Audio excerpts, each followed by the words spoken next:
I stepped out with the kind of distracted energy that comes with holding too many small things. Sunscreen, a sun hat, the soft zip of a beach bag under one arm. The morning air was already thick with salt and June light, the kind that turns every surface into a mirror. I was still barefoot, coffee barely finished. The air smelled faintly of lemons from the tree Evan planted 3 summers ago, back when we still had plans for everything. I wasn't rushing. I thought I had time. The silence felt louder than it should have.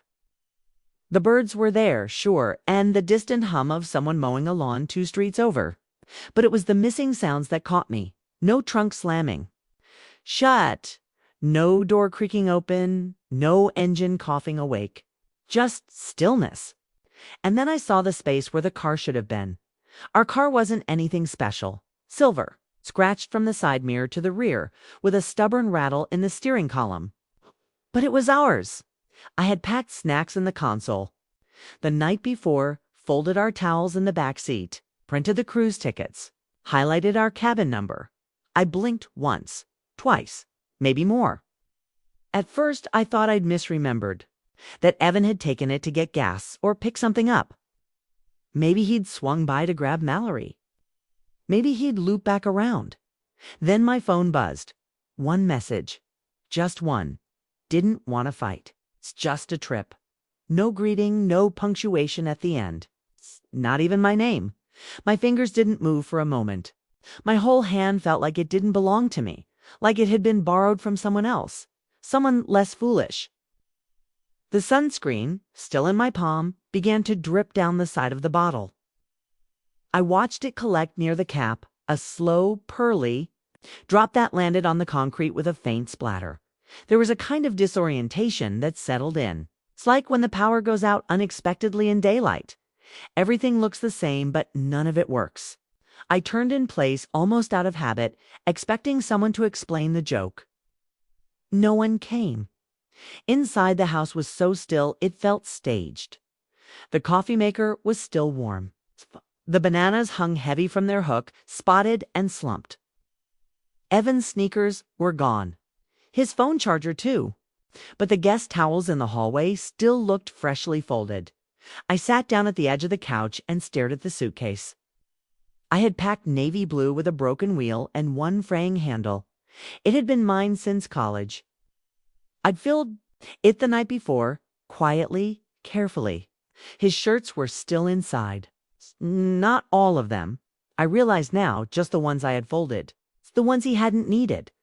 A small part of me wanted to scream. Not out loud, not theatrically, but in some deep place that had run out of other language.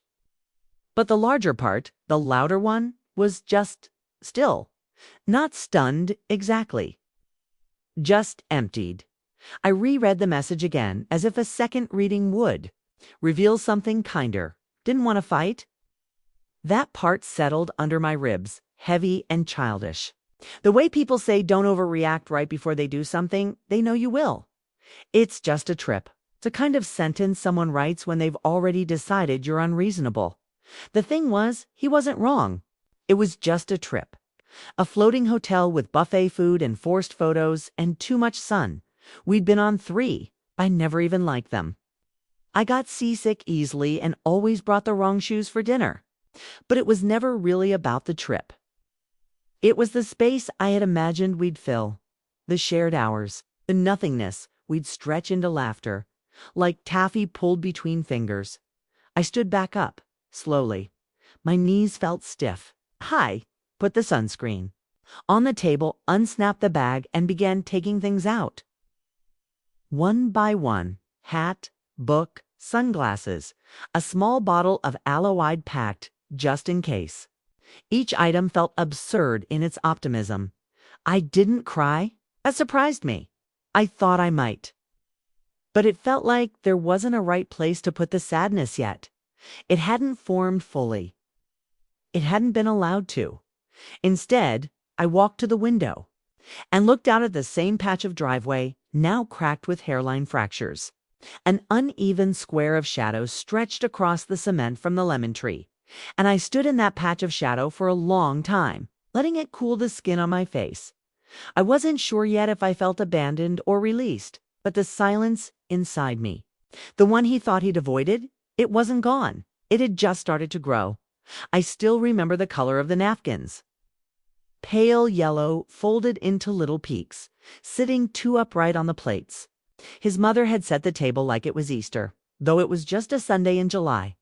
Everything in that house felt ironed and overly scented, like someone had lit too many candles too close to the plastic fruit bowl. I had worn a dress that felt slightly too formal the moment I walked in. Evan said it was casual, just family, but I didn't want to seem careless. Mallory answered the door. Not Evan. She hugged me with one arm, cool and quick, like I was a neighbor dropping off borrowed sugar. Her hair was glossy in a way that looked intentional. Not perfect, just styled to seem like she hadn't tried. She smelled faintly of rose water and something sharper, like pine. She asked if I liked cruises or just weddings, and her voice had that careful tilt, playful but pointed. I laughed too loud, unsure what she meant, unsure if there was a joke I'd missed. Evan squeezed my shoulder lightly, a signal I couldn't quite read. That first dinner moved slowly, like a scene from a play where everyone knew their lines, but I hadn't been handed a script. They passed things around with soft thanks and inside jokes, the kind that don't even sound funny but still make everyone laugh. Someone brought up a family trip to Bermuda, and I tried to contribute, saying I'd only been on one cruise, a high school graduation gift with my Aunt Mallory. Looked at me and said, the starter cruise, like I'd just confessed to buying knockoff luggage. I smiled. Not because it was funny, but because smiling seemed easier than sorting through the tone. After dinner, she offered me tea in a cup that didn't match the saucer. I took it anyway. Her kitchen was spotless, every dish drying at a diagonal angle, as if aligned by a compass. She leaned against the counter and asked how Evan and I met, but didn't really wait for the full story. She interrupted halfway through to say she couldn't imagine using a dating app, too much data, not enough instinct. I said I agreed, though I didn't. It was small things like that, soft edits to my own sentences, little bends. I didn't notice them all at once. But looking back, I can see how early it started. How often I adjusted the volume on myself. She wasn't unkind. It's the trick of it. She offered me half a lemon tart and told me she liked my earrings. But it all came with that same glint, like a coin flipped midair. You weren't sure which way it would land, kindness or something else. Evan didn't seem to notice. Maybe he did and had learned to glide over it. He smiled through the night like someone who'd grown up with their sharp edges filed down, driving home. I said something vague about his sister, that she was elegant, sharp. He nodded, said she had strong opinions, but meant well. I didn't argue. I was still trying to understand the rules. I remember thinking maybe we were just different. That I liked warmth and soft fabrics and long stories. And she liked precision and silhouettes and eye contact that lasted a beat too long. But now I wonder if she was just taking notes. Quiet ones, stored in the margins. Watching what I chose. To where, how I held my fork, how long I waited before offering to help with dishes. Measuring something invisible I didn't know. Then, how long a shadow someone could cast with nothing more than well-timed silence. It started with the cake. Not the taste of it, I never got to try it, but the photo of it. Frosted and glossy, balanced in the hands of someone I didn't know. Mallory's birthday was that weekend. I had asked Evan earlier in the week if we should get her something. He said it wasn't that kind of birthday. Just siblings, low-key, nothing formal, so we stayed home that night.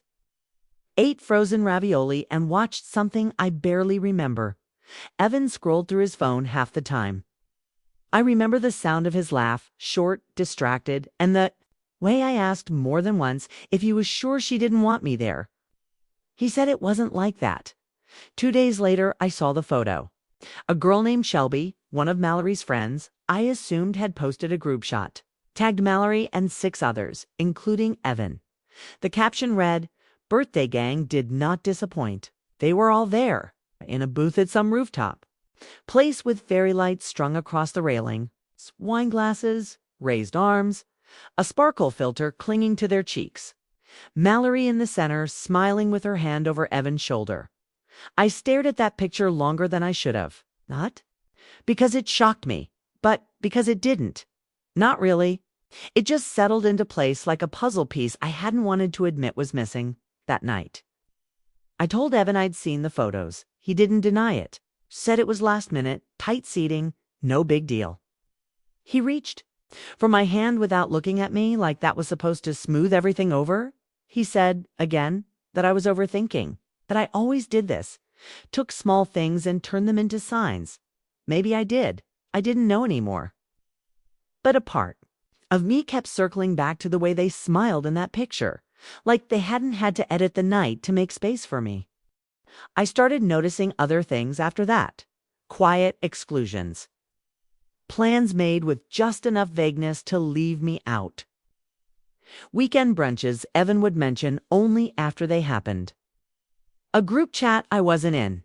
Mallory would refer to things I didn't. No inside jokes, half-told stories, small comments about trips that never included an us, only them. At first I told myself it was a phase. Families take time. Siblings have their rhythms, their old jokes, their shorthand. I wasn't expecting instant closeness. But what began to sting was not the absence of affection. It was the casual erasure. I became something optional. Not unwelcome, just unnecessary. It's like an accessory someone forgets to wear, and no one notices it missing. Evan kept calling it overthinking. He didn't raise his voice, didn't argue. That might have been easier. Instead, he was calm, tired. He made me feel like a lecture I was giving to an empty room. There's something uniquely quiet about this kind of exclusion. No doors slammed, no names called. Just ... the slow subtraction of space. One event, one conversation, one inside joke at a time. I found myself shrinking in small ways, not offering to come along, not asking questions, not pushing back when he brushed things off. I began to filter my own curiosity, like someone standing just outside a circle of light, pretending they didn't want to be warmer. Mallory never said anything cruel.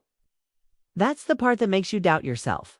She smiled when she saw me. Said I looked rested. She asked about my job sometimes. But her eyes didn't linger. Her tone didn't soften.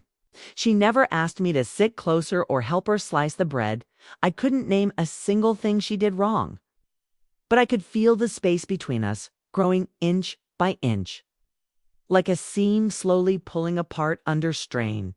One night I stood in the hallway, listening to Evan on the phone with her. His laugh was different, lighter. He said something about how she's just sensitive lately. And I didn't need to ask who she was. I backed away before he could notice me listening.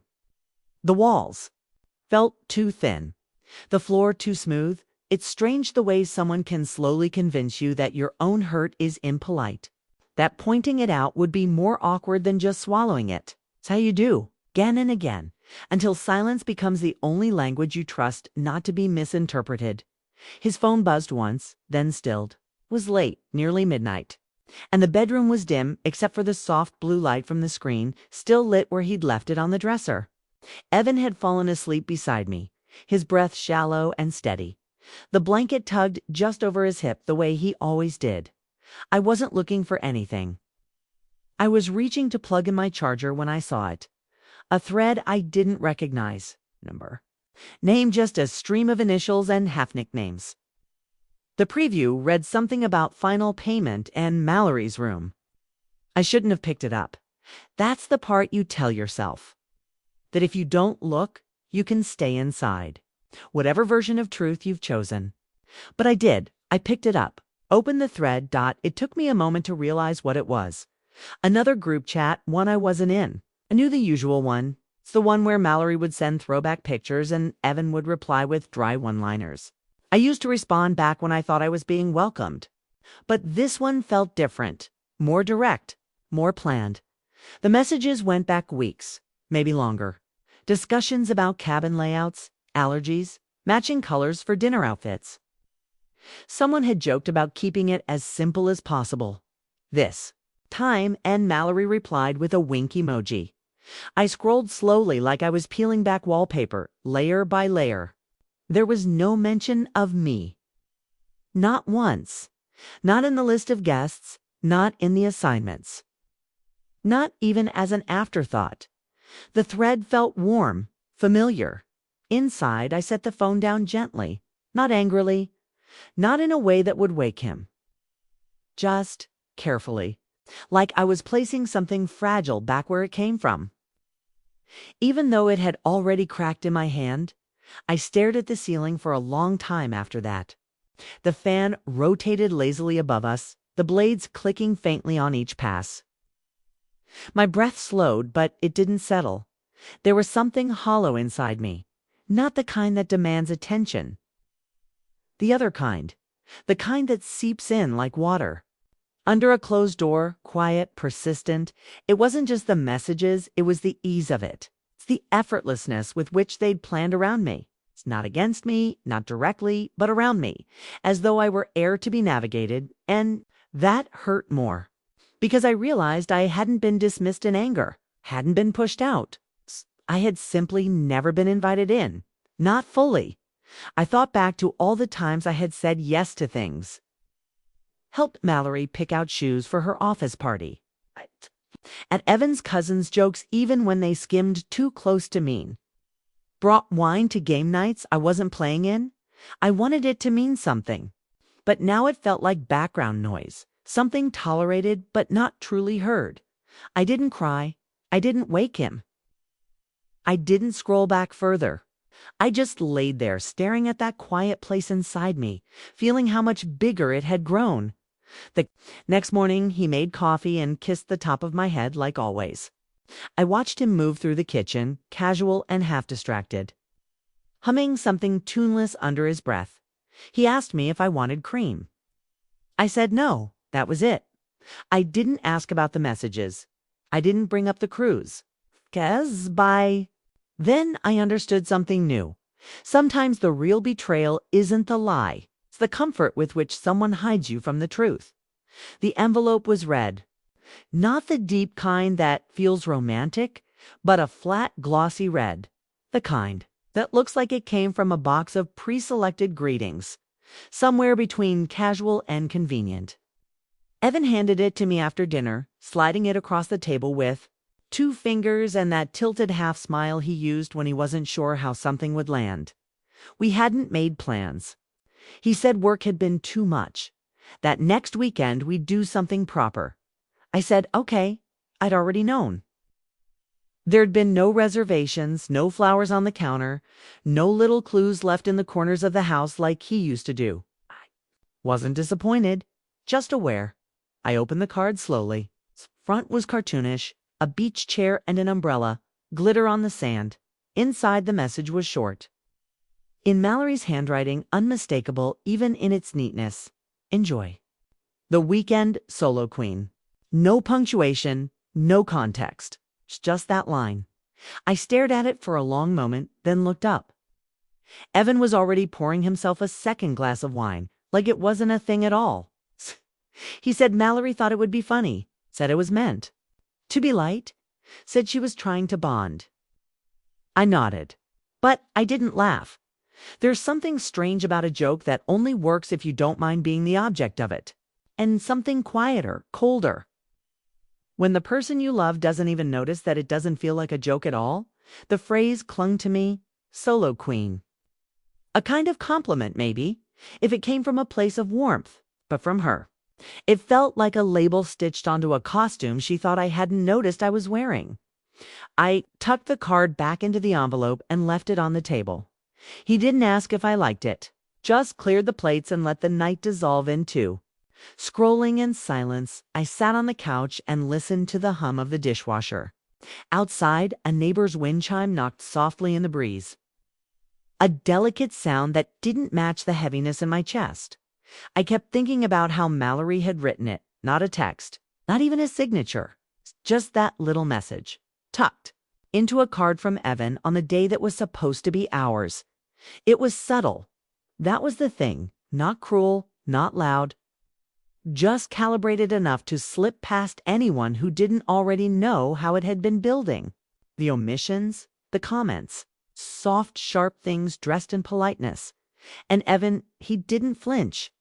Not once. Didn't pause to wonder if I'd want something just between the two of us. That was what stayed with me. Not the card.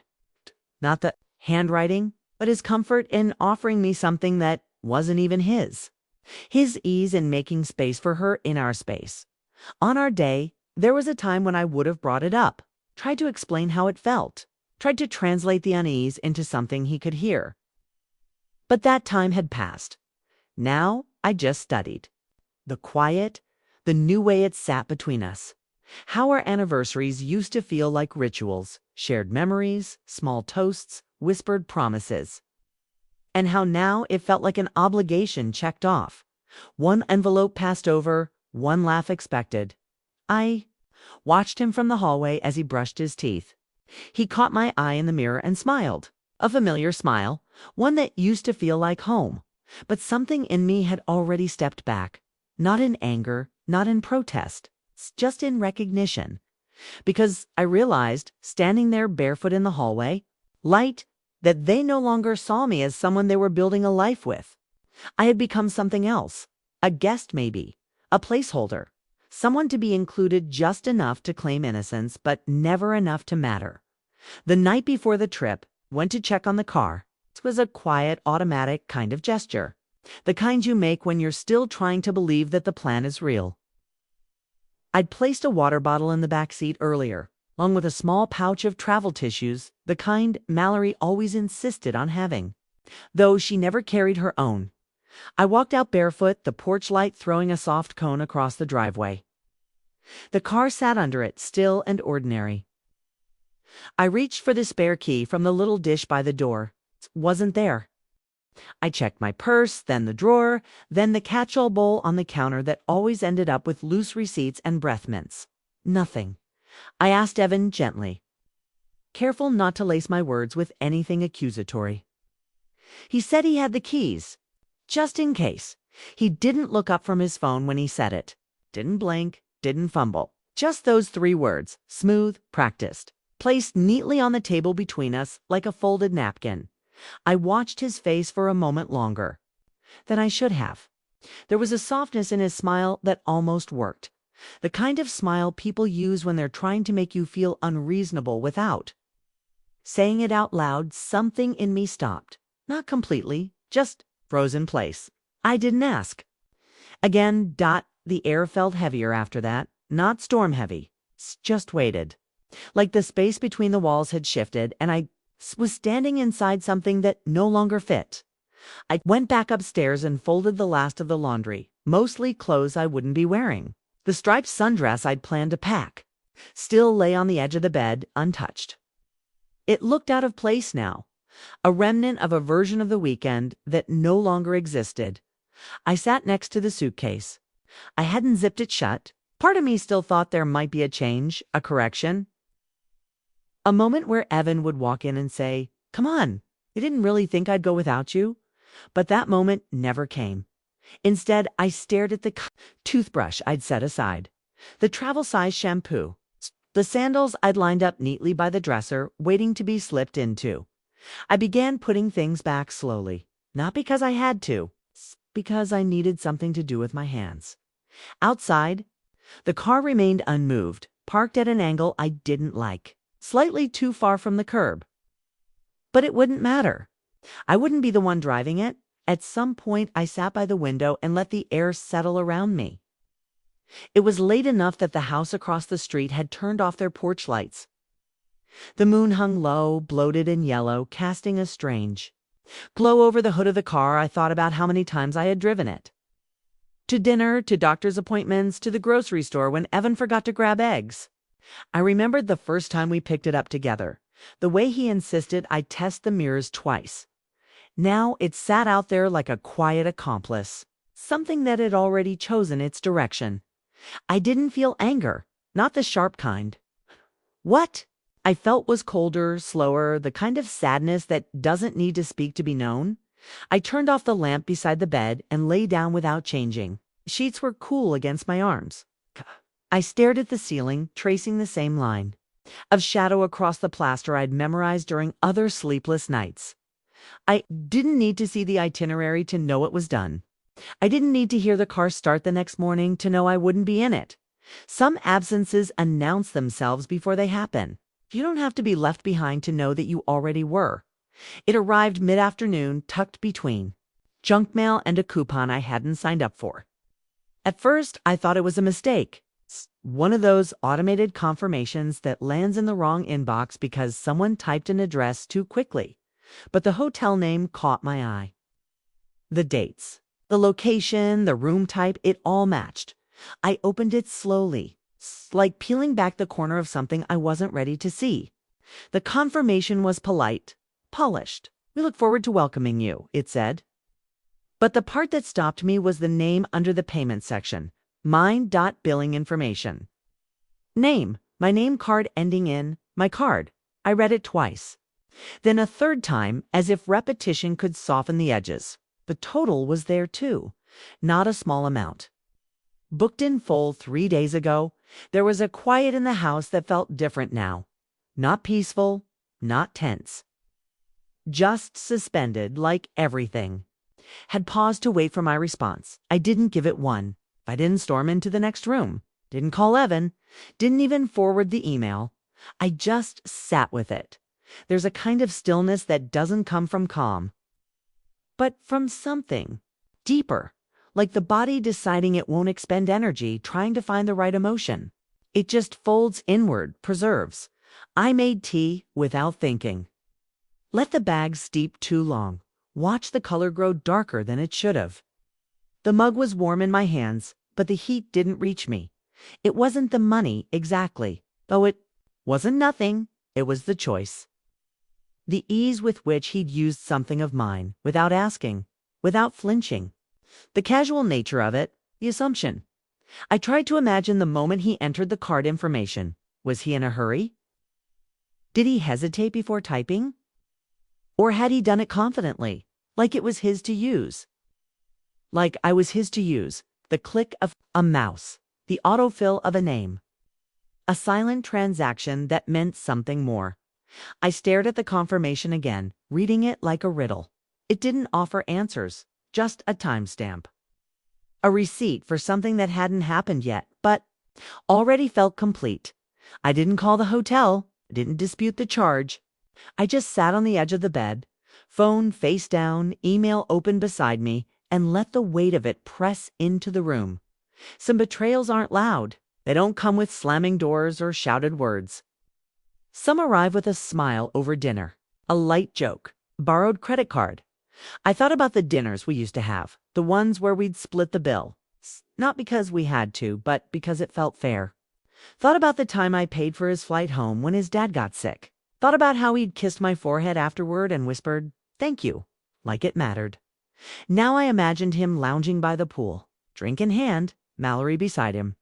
In her oversized sunglasses, both of them wrapped in a moment built with something that was mine. I wasn't angry. That's what surprised me. I didn't pace or bite the inside of my cheek or compose speeches in my head. I just felt something shift.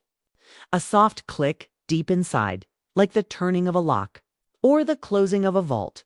Not rage, not revenge. Just the end of a certain kind of hoping. I stood eventually, washed the mug, wiped the counter, moved through the house as if it still belonged to me, even though some part of us had quietly been handed over. I folded a sweater and placed it in the drawer, smoothed out a blanket I hadn't used. I didn't speak to Evan that evening. He called once to say the signal on the ship might be weak, that they'd text when they could. I said okay, and I meant it. Not as forgiveness, but as finality. The morning they left, I didn't move.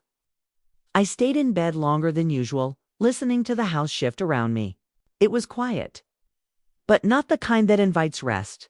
More like the silence after someone finishes saying something you can't unhear. I knew the timing by heart. Evan had printed the cruise itinerary and left it on the kitchen counter days ago. Casual as a receipt. Boarding began at 10. They'd have to leave by 8. I waited until 9. By then, the house had returned to its original temperature. No footsteps, no voices, no perfume hanging in the air. Just the stillness of something. Vacated. I walked out to the porch with my coffee, one hand wrapped around the mug, the other resting on the railing. The driveway was empty, the way it had been that morning. Only this time it felt different. Not like absence, it's more like clearance. I finished my coffee slowly, then went inside and made the call. It wasn't dramatic. No shaking hands, no script. In my head, just a simple question to a number I hadn't used in a while. Russell had been our neighbor once, lived 2 doors down before downsizing to a condo. Retired now, friendly, quiet. The kind of man who washed his car on Sundays and remembered anniversaries he had no business remembering. I told him I had a car to sell, said I didn't need it anymore. Didn't say why. He came by 2 hours later, with a manila envelope and a check. The hood was warm under the sun, the metal softening under our shadows. He looked at the paperwork, nodded once, and said, "Bit of a mess here." I said yes, it was. The title had both our names in faded ink. Evan's signature from 2 years ago was crooked, half-rushed, the same way he used to sign receipts at restaurants, like it was just a formality. Never something binding. Russell didn't ask questions. I think he understood the kind of silence I was offering. We didn't haggle. He named a price lower than the car was worth, and I accepted it before the sentence finished leaving his mouth. I didn't need more. I wasn't looking to come out ahead. I just needed the weight of it gone by the time the engine turned over. The sun had shifted, casting a pale shadow across the front step. I watched from the porch as Russell drove it down the street. The taillights blinked once at the stop sign, then vanished around the corner. No one else noticed. Not the neighbors. Not the mailman. Not the wind. Inside, the key dish was empty. The space where the car had sat felt cleaner somehow. It's like a patch of skin finally free from a tight ring. I didn't tell Evan, didn't text, didn't explain. I imagined him walking off the ship days later, squinting into the lot, tapping his pocket for keys he no longer owned. I didn't do it to punish him. That would have required wanting something from him. Regret, apology, even confusion. But I didn't want anything. Not anymore. I just wanted the sound. The driveway, cleared. The space, mine. I stood barefoot at the threshold for a long time, letting the breeze touch the tips of my fingers, the hem of my shirt. Everything felt lighter. Not happy exactly, but unburdened. There's a moment, I think, when you stop needing to be seen by someone who's been looking through you for too long. That was mine. No audience, no ceremony. It's just a car. Exchanged a name, untethered. A silence filled with something new. They came back, pink and peeling, with sand still stuck in the seams of their shoes. Mallory waved from the curb like someone returning from a film set. Her hair flattened by salt air and her sunglasses perched too confidently for someone who'd spent a week avoiding clouds. Evan rolled the suitcases up the driveway as if nothing had been moved. I stood by the window, not hiding, just not stepping out. The curtains were open. He saw me, raised a hand. That same half-wave he used when coming home late from work. A gesture that meant I see you, but only from here. When he stepped inside, he smelled like sunscreen and buffet food. He kissed my cheek, like he remembered the routine, but not the reason. I didn't lean in. I didn't pull away. He glanced toward the driveway. I watched him count the pieces of his world suitcase, keys, mail pile. Then he blinked. "Where's the car?" I told him the driveway looked better that way. He laughed, a quick, uncertain sound, like someone trying to follow the rhythm of a song they'd never heard before.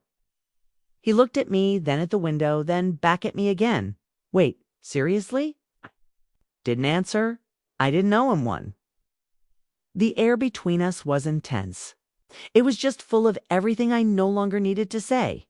He wandered through the kitchen, half waiting for the explanation, half pretending not to need it. Mallory didn't come inside. She stayed in the car Evan could no longer drive, scrolling through something, her nails tapping the screen like she was keeping time. That evening, he grilled chicken like it was any other Tuesday. Asked if I wanted some. I said no. Didn't ask why. After dinner, I went for a walk. The beach wasn't far, 10 minutes by foot, less if you cut behind the neighbor's hydrangeas. The air was cooler than I expected. It's the kind of cool that makes you feel like your thoughts might finally settle. I didn't bring a sweater. Just walked slowly, hands bare, the sky a quiet bruising of dusk down at the shoreline. A boy was building a tower of stones, carefully balancing each one like a secret. His mother called him from the dunes.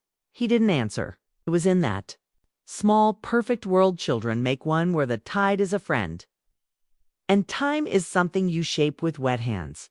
I kept walking until the water reached my toes. It was colder than I remembered, bracing and clean. I thought about tides, about how they move in silence, predictable but untamable, about how they take what doesn't belong, dissolve what was too rigid, carry away the pieces we thought we needed. To keep and then, if you let them, they bring things back. Softer things, true things. What survives the pull? I stood there long enough for the sand to shift beneath my heels. Long enough for the water to leave and return and leave again behind. Me, the street lamps clicked on one by one. The houses lit up slowly, square by square.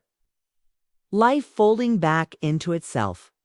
I turned toward home with a calm I hadn't worn in months. Not armor, not resolve. Just space. Evan didn't ask again about the car.